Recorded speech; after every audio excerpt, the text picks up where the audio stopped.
दोस्तों जय मसीह। आप सभी का प्रभु यीशु मसीह के नाम में बहुत बहुत स्वागत करता हूं 5 minutes bible study with pastor Dale Raj के इस प्रोग्राम में। आशा करता हूं कि आप लोग खैरियत से हैं, पिछले वीडियोस को देख रहे हैं, शेयर कर रहे हैं, दूसरों को भी बता रहे हैं और आपकी आत्मिक उन्नति भी हो रही है।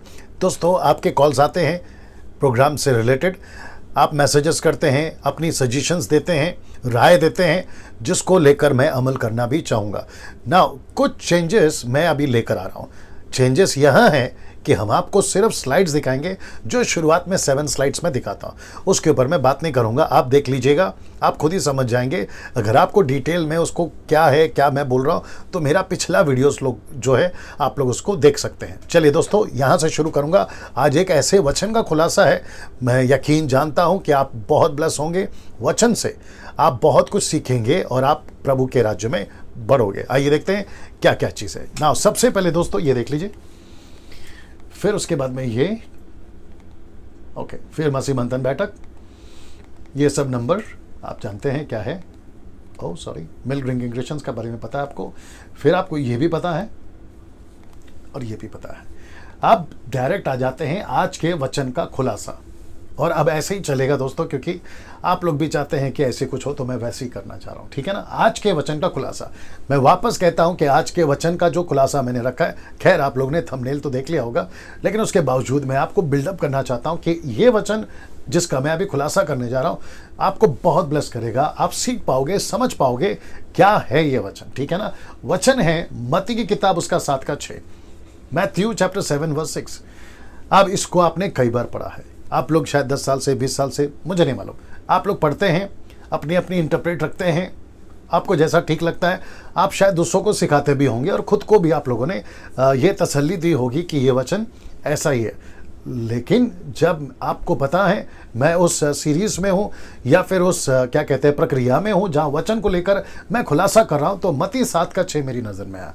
सो मैं समझता हूँ कि मैं इसका खुलासा आपके बीच में बिल्कुल कॉन्टेक्स्ट में वचन का ट्रांसलेशंस को, कई ट्रांसलेशंस को पढ़ने के बाद में, मैं बीच में आपको बताया था रेवलेशन स्टडी के टाइम पे या फिर रैप्चर के टाइम पे, अगर शायद मैं सही हूँ, रैप्चर के टाइम पे एक ऐसा ट्रांसलेशन मुझे मिला है ऑनलाइन, और जिसका नाम है जिनेवा ट्रांसलेशन, किंग जे वर्जन का है वो, और उसको मैं स्टडी कर रहा था और उसको मैं पढ़ता हूँ। उसका भी रेफरेंस, जिसको कहते हैं क्रॉस रेफरेंस, मैं चेक करता हूँ। साथ ही साथ जॉन वाइक्लिफ का ट्रांसलेशन स्टडी करता हूँ, द मैसेज, उसको ट्रांसलेशन करता हूँ। साथ ही साथ में बहुत सारे ट्रांसलेशन जो आजकल चल रहे हैं उसको स्टडी करता हूँ। साथ ही साथ में ग्रीक, उसको भी पढ़कर तब जाकर एक नतीजे पर पहुँचा हूँ, मत्ती 7:6 क्या होना चाहिए। साथ ही साथ दोस्तों, जब आप इसको अभी देख रहे होंगे तो मैं चाहता हूँ कि मैं आपको ये भी बताऊँ कि हिस्ट्री में मैं गया, स्टडी करा, या फिर जितना भी मटेरियल मुझे मिला, तो ये पता चला कि जैसे आजकल कुछ मुहावरे या कहावत चलती है, वैसे ही उन दिनों में भी चलती थी। आजकल कुछ कहावतों में से एक आपके बीच में रख देता हूँ, जैसा कि भैंस के सामने बीन बजाना। तो लिटरली आप भैंस को नहीं बोलते, आप किसी इंसान को बोल रहे हो। बीन बजाना, आप लिटरली बीन नहीं बजाते हो, आप बात कर रहे होते हो। तो उसको, जिसको, मनुष्य को बात समझ में नहीं आती, तब आप उसको कहते हो यार तेरे सामने तो बात करना बेकार है, मतलब जैसे कि भैंस के सामने बीन बजाना, ये कहावत आप उसके ऊपर ठोक देते हो। वैसे ही यीशु मसीह जब अपने पहाड़ी उपदेश में प्रचार कर रहे थे, तो मत्ती 7:6 उन्होंने बोल दिया, और वो रहा ये। जी दोस्तों पढ़ लीजिए, मैं आपके लिए पढ़ना चाहता हूँ। पवित्र वस्तु कुत्तों को ना दो और अपने मोती सूअरों के आगे मत डालो, ऐसा ना हो कि वे उन्हें पांव तले रौंदें और पलटकर तुमको फाड़ डालें। तो इसका मतलब है यीशु कुछ कहना चाह रहे थे। 4 बातें यहाँ पर, पवित्र वस्तु, कुत्ते, मोती और सूअर। यहाँ पे टोटल 4 क्या बोलते हैं सब्जेक्ट है, या 4 वस्तु है, 4 बातें हैं, जिसके ऊपर हम अभी बात करेंगे और एक एक का मैं खुलासा करूंगा। सो यीशु यहाँ पे कुछ बोलना चाह रहे थे, लेकिन उन्होंने किसका सहारा लिया? एक मुहावरे का, उन दिनों में चलता होगा। अच्छा, पौलुस और पतरस और यीशु, कुत्तों का शब्द और सूअरों का शब्द अलग अलग जगह पे उन्होंने लिया है, लेकिन कॉन्टेक्स्ट क्या है? किसी इंसान को बोला गया या किसी चीज को समझाने के लिए इनका सहारा लिया गया। जैसे जॉन द बैप्टिस्ट ने जब लोगों को अपने पास आते देखा तो कहा, हे सांप के बच्चों। यीशु मसीह ने लूका के 14 अध्याय में यीशु मसीह ने हेरोदेस को कहा, लोमड़ी का बच्चा। वैसे ही कई जगहों पर कुछ मुहावरे लिए जाते हैं। जैसे कि प्रकाशित वाक्य का जब मैं टीचिंग दे रहा था, मैंने कहा था कि वो सिंबॉलिक है, चिन्ह है, अपोक्लिप्टिक्स, जिसको मैंने ये शब्द दिया था। साथ ही साथ वैसे ही यीशु मसीह भी जब अपने प्रचार करते थे, जैसे बीज बोना या फिर पेड़ का, राई का दाना, ऐसे ना जाने कितने एग्जाम्पल्स यीशु भी लेते थे। तो ये मत्ती 7:6 आपको वैसे ही देखना होगा। लेकिन मैं चारों को, पवित्र वस्तु, कुत्तों और मोती और सुअर, मैं चारों को आपको एक्सप्लेन करूंगा। तो सबसे पहले एक चित्र देख लीजिए, ये चित्र। ऐसा लगता है कि, मैं सबकी बात नहीं कर रहा हूं, लेकिन अक्सर ऐसा लगता है कि लिटरली कोई जानवर की बात हो रही है। जी नहीं, ऐसा कोई जानवर की बात नहीं हो रही है। दरअसल ये मनुष्यों को बताता है, मनुष्यों को बताता है। इसका मतलब है कुत्ते जैसा नेचर, सूअर जैसा नेचर, या फिर इनकी ऐसी कुछ हरकतें जो उस टाइम पे भी चलती थी, आज भी चल रही हैं, तो उसको ये बता रहा। तो पहली बात आपको ये समझ में आ जाना चाहिए कि ये पूरा का पूरा कॉन्सेप्ट या फिर लिखने के पीछे ये, या यीशु का बोलने के पीछे मकसद है कि वो मनुष्यों को बोल रहा है या बता रहा है। आइए देखते कैसे। अभी दूसरा पत्र उसका 2:20-22 आपके बीच में पढ़ देता हूं, आप भी देख लीजिएगा, स्क्रीनशॉट लेना है तो ले लीजिए। लिखा है, जब वे प्रभु और उद्धारकर्ता यीशु मसीह की पहचान के द्वारा संसार की नाना प्रकार की अशुद्धता से बच निकले। तो ये यहां तक बताता है कि इनका उद्धार हो गया, यानी आपका और मेरा उद्धार हो गया। यहां तक ठीक है। फिर और लिखा है, फिर उनमें फंस कर हार गए। किस में फंस कर हार गए? जिसमें से बाहर निकले थे, जिस अशुद्धता में से बाहर निकले थे, जिस संसारिक चीजों में से बाहर निकले थे। वो तंबाकू था, वो सिगरेट था, वो दारू था, वो गलत काम थे, वो वेश्यापन था, मूर्ति पूजा थी, नाना प्रकार की झूठ था, चुगली थी, भ्रष्टाचार था।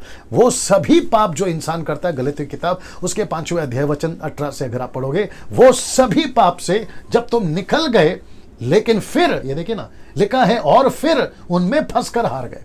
हार गए का मतलब क्या है? आपने सरेंडर कर दिया, आपने हाथ उठा लिया और आपने कहा कि यार पवित्र जीवन नहीं जी सकता, अब मुझसे नहीं होगा, अब मैं और नहीं जी पाऊंगा। अब झूठ तो मेरे को एक बार तो बोलना ही पड़ता है। ऑफिस में काम करता हूँ, बिजनेस मेरा है, बिजनेस वालों के साथ में उठना बैठना होता है, तो एक आध बार दारू तो पीना ही पड़ता है, बियर तो पीना ही पड़ता है, और दोस्तों के साथ में, कॉलेज फ्रेंड्स के साथ में उठना बैठना होता है, तो एक बार तो सिगरेट पीना ही होता है। जब तुम यहाँ से निकल गए तो उसमें फिर अगर ऐसी हरकतें करके तुम फंस गए, तो वचन कहता है, पतरस कहता है, तुम हार गए।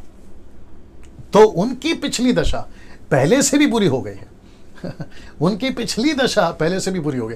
मैंने वो वचन नहीं डाला, लेकिन मैं आपको बता देता हूं। मैथ्यू चैप्टर 12:43, मत्ती 12:43, यीशु कहते हैं कि जिस इंसान में से जब दुष्ट आत्मा निकल जाती है, और जब वो व्यक्ति जिसमें से निकली है दुष्ट आत्मा, अगर वो यीशु के साथ ठीक नहीं जी रहा है, तो वो फिर खाली हो जाता है। क्योंकि यीशु मसीह प्रकाशित वाक्य 3:20 कहता है कि दरवाजा खटखटाकर ही अंदर आता है, ठीक है ना। और वो व्यक्ति खाली पाया जाता है, तो तब दुष्ट आत्मा आती है, अकेली नहीं बल्कि साथ अपने साथ ले आती है, और वो उसमें घुसकर पैंट कर उसकी हालत खराब कर देते हैं। इसलिए यीशु ने कहा कि इस युग के लोगों की भी हालत ऐसी है।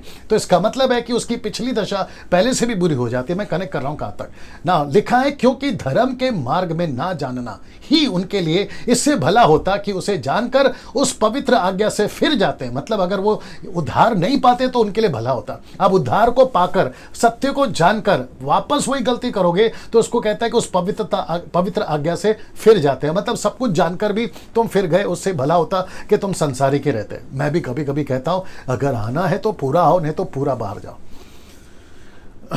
और एक चीज बोल देता हूं, जितने प्रीचर्स हैं, जितने पास्टर्स हैं, जितने एवांजलिस्ट हैं, सर लेपा पोती वाला प्रचार नहीं करना। मैं रिपीट करता हूं, लेपा पोती का मतलब पता क्या है? शुगर कोटिंग मैसेजेस नहीं देना। जो चीज गलत है डंके की चोट पे बोलो गलत है, जो चीज गलत नहीं है डंके की चोट पे बोलो गलत नहीं है। फिल्म जाना गलत है, बोलो गलत है। पिक्चर के गाने सुनना गलत है, बोलो गलत है। नशा करना गलत है, डंके की चोट पे बोलो गलत है। आपका चर्च खाली हो जाएगा, होने दीजिए ना। आपके कुछ मेंबर्स, आपके कुछ चर्च के परिवार आपको छोड़ के चले जाएंगे, आपके चर्च के मेंबरशिप से हट जाएंगे, कोई दिक्कत नहीं है। ऐसी भीड़ किस काम की जो भेड़ नहीं है। मैं रिपीट कर दूं, ऐसी भीड़ किस काम की जो भेड़ नहीं है। ऐसी भेड़ जिसमें भीड़ नहीं है, वो भेड़ काम की है, या वो भीड़ काम की है। देखिए, आप समझने की वाली बात है। फिर कहता है कि जो उन्हें सौंपी गई थी उन पर यह कहावत ठीक बैठती है। किस पर कहावत ठीक बैठती है? जो उद्धार पाकर हार गए पाप से, और उनकी दशा अच्छा ही होता कि वो संसारिक होते, प्रभु में नहीं आते, तो उन पर कौन सी कहावत, ये देखिए ना, कहावत मुहावरा, कौन सी कहावत, ये वाला कि कुत्ता अपनी छांट की ओर और धोई हुई सुअरनी कीचड़ में लोट पोट होने के लिए फिर चली जाती है। इसका मतलब है बात किससे हो रही है? बात इनकी नहीं हो रही है सर, बात हो रही है इनके जैसे चरित्र, कैरेक्टर्स, नेचर, ऐसे मनुष्यों की बात हो रही है। तब जाकर यीशु मसीह ने ये वचन डाला। हालांकि अभी आधा खुलासा बाकी है, मैं कर रहा हूं, लेकिन ये कुत्ते कौन है, ये सुअर कौन है? ऑफ कोर्स ये वचन बताता है कि ये सुअर और कुत्ते कौन है, ये वचन। ओके, नाउ सपोर्टेड स्क्रिप्चर दे रहा हूं, नीति वचन 11:22, जो कि कहता है जो सुंदर स्त्री मैं यहां पर किसी का फोटो डाल सकता था लेकिन ठीक नहीं लगा। लिखा है कि जो सुंदर स्त्री विवेक नहीं रखती वह थूतन में सोने के नथ पहने हुए सुअर के समान है। आप ये चित्र देख लीजिए। तो इसका मतलब है ये कौन है? ऐसी औरत है, बड़ी सुंदर है, ऐश्वर्या की तरह सुंदर, मिस यूनिवर्स की तरह सुंदर, मिस वर्ल्ड की तरह सुंदर, दुनिया की, लंदन की प्रिंस की तरह सुंदर, या उससे भी बेहतर आप बोल दीजिए, लेकिन उसको क्या नहीं है? विवेक नहीं है, कॉन्शियस नहीं है, एहसास नहीं है। तो ऐसों को नीति वचन, सुलेमान राजा नीति वचन कहता है, लेखक कहता है कि वो सुअर है। सुअर कैसी? कीचड़ में लोटपोट होकर सोने के नथ पहने जैसी है वो। मतलब सुंदर तो है लेकिन विवेक पूरा कीचड़ वाला। सुंदर तो है, दिमाग नहीं है। सुंदर तो है, अक्ल नहीं है। सुंदर तो है, परमेश्वर के वचन को नहीं समझते। सुंदर तो है, सब कुछ है, टैलेंट है, सुंदर है, क्या कहते हैं ना, पूरा दुनिया में फेमस है, लेकिन ऐसी हरकतें हैं, तो फिर उसको क्या कहें? वही तो कहेंगे जो लिखा है, सुअर के समान है ना। दोस्तों, ये हो गया 2 पार्ट। मतलब आपको मैंने अभी तक जो बताया ये बता दिया, ये दोनों को बता दिया, ठीक है ना, इनका कैरेक्टर को बता दिया। अब बात करते हैं यीशु मसीह ने कहा इसकी मोती और पवित्र वस्तु। ना ये इमेज या पिक्चर या फोटो आपको सिर्फ समझाने के लिए रखा है, ठीक है ना। वापस कहता हूं कि यीशु मसीह मोती की बात नहीं कर रहे थे। उसका कनेक्शन किससे है, आइए देखते हैं। तो सबसे पहले पवित्र वस्तु कौन है? पवित्र वस्तु यीशु है, और जिसको इंग्लिश में अगर आप द मैसेज क्या कहते हैं ट्रांसलेशन पढ़ोगे, सेक्रेड, जिसको कहते हैं सेक्रेड, जिसका मतलब है related to God, related to God. जी, मैं वापस कह रहा हूं जो मैंने पहले कहा था, मैं बहुत सारे ट्रांसलेशंस को पढ़कर, बहुत सारी स्टडी कर आपके बीच में आता हूं। एक भी स्टेटमेंट विदाउट स्टडी डैनियल राज नहीं देता, इसलिए डंके की चोट पे बोलता हूं कि जिसको 18 पता है उसको 17 मत सिखाओ। आप 19 सिखाओ, आपके पैर के पास बैठ के सीखूंगा। वापस कहते हैं पवित्र वस्तु कुत्तों के आगे मत डालो। ऐसे कुत्ते, मनुष्य की बात हो रही है, ऐसे मनुष्य, ऐसे कुत्ते वाले मनुष्य जिनको पवित्र वस्तु की कदर नहीं है, जिनको यीशु की कदर नहीं है। वापस कहता हूं सेक्रेड, मतलब इसका मतलब होता है गॉड, गॉड से रिलेटेड है और परमेश्वर से संबंधित है, ये उसको बताता है, ठीक है ना। इसलिए मैंने ये डाला हुआ। आप द मैसेज का मैथ्यू 7:6 पढ़ लीजिए, आपको भी मिल जाएगा। आप गूगल में ढूंढना चाहते हैं इसका मतलब, वो भी आपको मिल जाएगा, ठीक है ना। सो पवित्र वस्तु कुत्तों के आगे मत डालो। अब मैं आपको कनेक्ट करता हूं कहां पर, और साथ ही साथ ये भी बता देता हूं। पहला मोती सुसमाचार, जो कि यही ट्रांसलेशन द मैसेज कहता है होली मिनिस्ट्री, जो कि मोती, मोती का मतलब है सुसमाचार। सुअर के आगे मत डालो।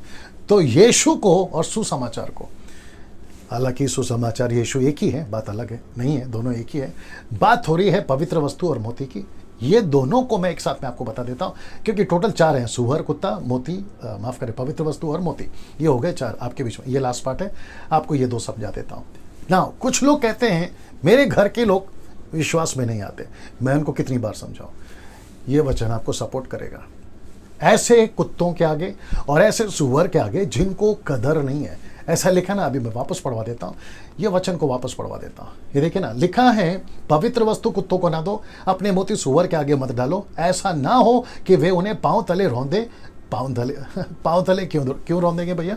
क्योंकि उनको कदर नहीं है ना, मोती की और पवित्र वस्तु की उनको कदर नहीं है, और पलट कर तुमको फाड़ डाले तो उनको ऐसा लगेगा कि यार ये क्या बोल रहा है, यार ये क्या फेंक रहा है मेरे आगे, और उसको गुस्सा भी आ सकता है। जानवर की बात कर रहा हूं। वैसे यीशु ने कहा जैसे उनको कदर नहीं है और उनको ऐसा लगता है कि ये पत्थर फेंक के मार रहे हैं, या जानवर की बात कर रहा हूं, उनको लग रहा होगा कि ये पत्थर फेंक के मांग रहे हैं। वैसे ही बहुत सारे रिलेटिव्स, बहुत सारे आपके दोस्त, आपके पड़ोसी, आपके रिश्तेदार, आपके ऑफिस, आपके स्कूल कॉलेज के मित्र जो है, इसको जब कदर नहीं करते हैं तो वो पलट कर जो है आपको भला बुरा कहते हैं। तो ऐसे टाइम पे आप क्या करें ना, एक ऐसी चीज बोलने जा रहा हूं जो आपको शायद समझ आएगी। यीशु को किसी के सामने पेश करने के लिए या सुसमाचार को किसी के सामने देने के लिए आपको किसी भी प्रकार का शर्मिंदगी नहीं उठानी है। आपको बेचारा बनकर सेवा नहीं करनी है। लेट मी रिपीट अगेन, मैं वापस कह देता हूं, आपको बेचारा बनकर सेवा करने की जरूरत नहीं है। आपको यहां पर थोड़ा सा एटीट्यूड रखना पड़ेगा। एटीट्यूड का हिंदी शब्द है रुबाब, क्योंकि जिस यीशु को आप दे रहे हो ना, वो सृष्टि करता है वो सृष्टि करता है। पतरस को जब पता चला कि यीशु को पकड़ने आए थे सिपाही डाकू या जो भी आर्मी सोल्जर, रोमन्स के सोल्जर्स, तो पतरस ने तलवार निकाली और एक सिपाही का कान काट दिया। यीशु ने कहा कि पतरस अपनी तलवार अंदर रख ले, अगर मैं चाहूँ ना चुटकी बजाकर 12 पलटन स्वर्गदूत को नीचे बुला सकता हूँ। और आपको यह भी याद होगा कि जब यीशु को पूछा कि यीशु कौन है, तो यीशु ने कहा कि मैं हूँ। आपको पता है क्या लिखा है? सब जमीन पे गिर गए। ये है यीशु का रुबाब। मैं कैसे समझाऊं आपको कि यीशु का प्रचार करते वक्त में अपना रुबाब रखिए, अपनी एटीट्यूड रखिए, सर नीचे मत रखिए, बेचारा बनकर सेवा मत करिए। खास करके मैं गांव के पास्टरों को, गांव के एवेंजलिस्ट को, यूथ को और वो सभी सेवकों को कहना चाहता हूं कि सर बेचारा बनकर सेवा मत करिए।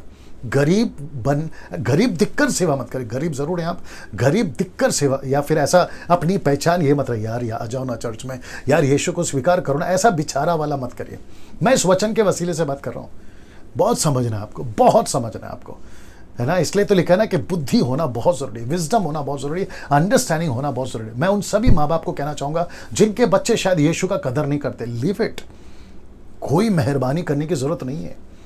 मैं यहां थोड़ा सख्त हूं, मुझे मालूम है कोई जरूरत नहीं है। आपने अपने पति को एक बार समझाया, कोई जरूरत नहीं है भीख मांगने की। आपने अपनी पत्नी को समझाया, कोई जरूरत नहीं है बार बार भीख मांगने की।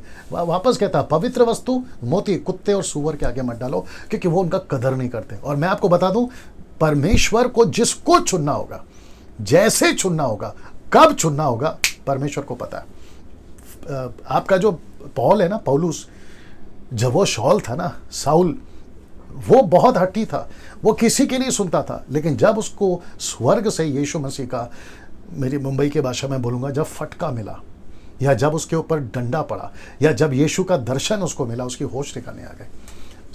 मैं आप सभी को एनकरेज करना चाहता हूं, जितने माता पिता, पति पत्नी, दोस्त, भाई बहन, आप जितना स्ट्रगल करते हैं ना किसी को कन्विक्ट करने के लिए कि यार यीशु में आ जाओ, आप है ना यीशु को स्वीकार करो, बाइबल पढ़ो। मैं तो कहना चाहता हूं, ये मैसेज सुनने के बाद में अपने आप को आप मजबूत करिए और किसी के सामने झुकने की जरूरत नहीं है, बिल्कुल नहीं। डंके की चोट पे प्रचार करो, सुनता है तो सुन, नहीं तो नमस्ते, ऐसा रुबाब रखिए। मैं वापस कहता हूं, आप किसी को सड़क पे प्रचार कर रहे हैं, सुनता है प्रेज गॉड, यार तेरे भलाई के लिए बोल रहा था, अब तेरे को नहीं समझ में आता तो नमस्ते, मैं तो आगे चला। यीशु ने क्या बोला पता है? लूका की किताब उसके 10वें अध्याय में, जो घर योग्य है उसी घर में जाना। सीधा यीशु का एटीट्यूड देखो यीशु कहता है कि जो घर तेरे को योग्य लगेगा, या जो घर तुझे स्वीकार करेगा, उसी घर में जाना। अगर तुझे लगा कि वो घर योग्य नहीं है, या उसने तुझे स्वीकार नहीं किया, अपने पैर की धूल झाड़ देना, मैं न्याय के दिन उससे बदला लूंगा। Can you believe this? अब आप सोच के देखिए, पवित्र वस्तु मोती क्या कीमती चीज है। पवित्र वस्तु, अच्छा क्या कहते हैं उसको? जॉन वाइक्लिफ ट्रांसलेशन कहता है होली वन। तो पवित्र वस्तु की जगह पे है होली वन। होली वन कौन है? यीशु है। और मोती सुसमाचार को बताता है, होली मिनिस्ट्री, यानी कि यीशु की सेविका। मोती तो है परमेश्वर का वचन, ये देखिए ना, मोती तो है परमेश्वर का वचन। जिंदगी बदल जाती है। तेरा वचन मेरे पांव के लिए दीपक, मेरे मार्ग के लिए उजाला है। सोने से भी उत्तम, कुंदन से भी बढ़कर है यीशु का वचन। तो ऐसी कीमती चीज को हम भीख की तरह क्यों दें, बेचारे की तरह क्यों दें? हम और आप सभी को पता है, जो क्राइस्ट फॉलोवर है, हम क्या चीज लेकर दुनिया में घूम रहे हैं। मैं थोड़ा सा टाइम ले रहा हूं, मुझे मालूम है, but let me connect in other way also. जो देश के नेता होते हैं ना, उससे बढ़कर आप हैं। जो अमेरिका का प्रेसिडेंट है ना, उससे बढ़कर आप हैं। लंदन का जो प्रिंस है ना, उससे बढ़कर आप हैं। अभी बीच में मुझे पता चला, कल न्यूज़ देख रहा था कि अफ्रीका के अंदर किसी को ज़मीन से अगर मैं गलत नहीं हूँ 25 करोड़ या 25 करोड़ से भी ज़्यादा उसको ये मिला, क्या कहते हैं, डायमंड मिला, हीरा मिला या पत्थर मिला, बड़ा सा पत्थर मिला, जिसकी कीमत भारतीय करेंसी के हिसाब से 25 करोड़ या 2500 करोड़, याद नहीं आ रहा, लेकिन महंगा बहुत है। अब आप सोचिए वो आदमी कितना रिच हो गया होगा एक रात में या एक झटके में। मैं आपको बताऊं, जिस दिन आपका उद्धार हुआ था ना, उससे लाख गुना ज़्यादा आपको खजाना मिला, जिसको कहते हैं पवित्र मोती या पवित्र वस्तु या मोती। ये आप हैं।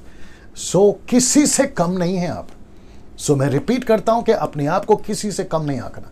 यीशु का वचन प्रचार करो डंके की चोट पे, बड़े रुबाब के साथ। किसी के बाप से नहीं डरना, यीशु का प्रचार करते हैं। अगर उनको समझ में आता है प्रेज गॉड, नहीं समझ में आता है नमस्ते, कोई और उनको प्रभु किसी दिन लेकर आएगा या किसी और के द्वारा बताएगा। लेकिन आपको अपना पवित्र वस्तु और मोती यीशु मसीह को पेश करते वक्त में आपको किसी से बेचारा बनकर, गरीब बनकर, है ना, पेश नहीं आना है। सो ये 4 चीज़ें बताई हैं। सूअर है, कुत्ता है, पवित्र वस्तु है और मोती है। और मैं चाहता हूं कि आप ये बात को समझें, बहुत ज़रूरी है। मत्ती 7:6 इसको खूब शेयर करिए, खुद एजुकेट होइए, लोगों को बताइए, इसको याद रखिए। अगले वीडियो के साथ में फिर मुलाकात होगी। जय मसीह।